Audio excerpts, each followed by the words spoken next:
his history with the United States is quite straightforward. He always gets his way.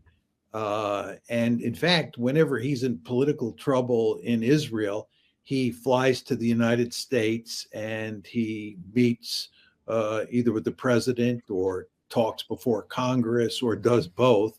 And he props up his standing in Israel, and he lives to fight another day. So, in terms of Netanyahu's dealings with the United States, he is in a win-win situation. And is the answer to my question the lobby? Why is Donald Trump, who is a man of peace and willing to frustrate the entire foreign policy establishment on Russia and Ukraine, simply going along, even doing more than Joe Biden, about which more in a moment, on Israel and Gaza? It's the lobby. I mean, the idea that the United States has a special relationship with Israel that has no parallel in recorded history tells you something that tells you that something extraordinary is going on here. This is an unbelievable relationship. Israel is a country that is effectively a strategic albatross around our neck, number one. And number two, it is in the process of committing genocide in Gaza, yet we support it unconditionally. The United States is a liberal democracy. For a liberal democracy to be supporting a state that behaves like this is truly remarkable. And again, we're not just supporting Israel, we give Israel unconditional support. And the question you want to ask yourself is, why is this the case? And the answer is clear. It's the Israel lobby.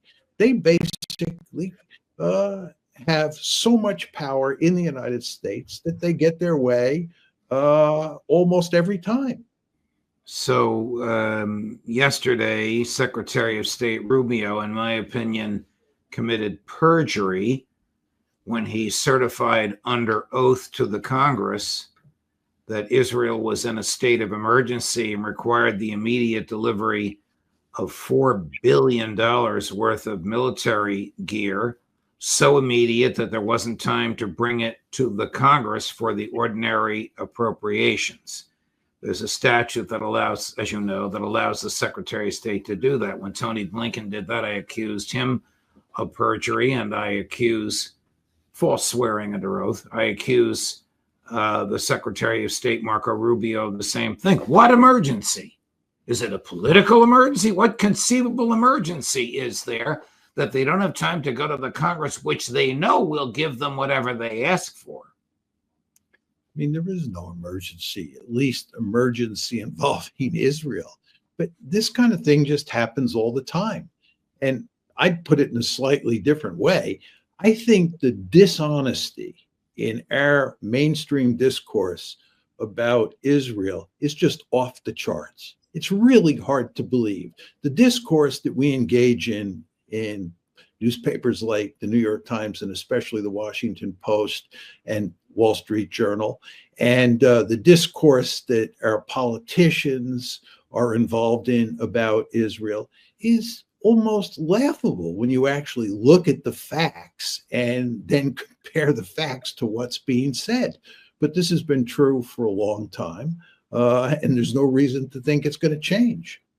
So not only can Israel commit genocide and receive financial aid from the United States in violation of two federal statutes, not only can Israel have an atomic weapon without authority of the United Nations in violation of a treaty as well as a federal statute, Israel can benefit from secretaries of state lying about the immediacy of its need for all this gear and military equipment. All right, I get it. Is there an organized resistance to Israel in the Middle East? No. I mean, there's no question that there are lots of countries in the Middle East that are deeply dissatisfied with what Israel is doing. But the Arab states have never organized in any meaningful way to stand up to Israel. And in a number of cases, they've thrown the Palestinians under the bus. To the extent that there is resistance, it involves Iran, It involves Hezbollah, and now it involves the Houthis. That is the real resistance here, and it's had some effect, but not much effect in terms of stopping the genocide. What about Turkey and Egypt? Colonel McGovern seems to feel that both are under tremendous leadership of both are under tremendous pressure from their own people to do something militarily, particularly President/General, I don't know if he's still a general or not, al-Sisi in Egypt. And Colonel McGovern, who's a former tank commander, says the Egyptians are amassing huge numbers of tanks in the Sinai. Does that tell you anything?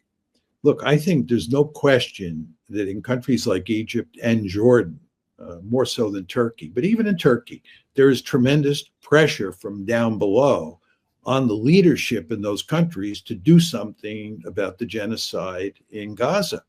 But the question you have to ask yourself is, do those countries have the military wherewithal to challenge Israel? And I think if you're talking about an armored battle involving Israeli tanks and aircraft up against Egyptian tanks and aircraft, that the Israelis would win easily, as they did in 1956, 1967, and 1973. And therefore, I find it hard to believe that the Egyptians would pick a fight with the Israelis. I don't think the Jordanians would under any circumstances. And I find it hard to believe that the Turks would either. The fact is that the Israelis pretty much have a free hand. And you want to remember that backing them up at every turn is the United States of America. So if they pick a fight with any one of those countries or any combination of those countries and they get into trouble, the United States will come racing to the rescue.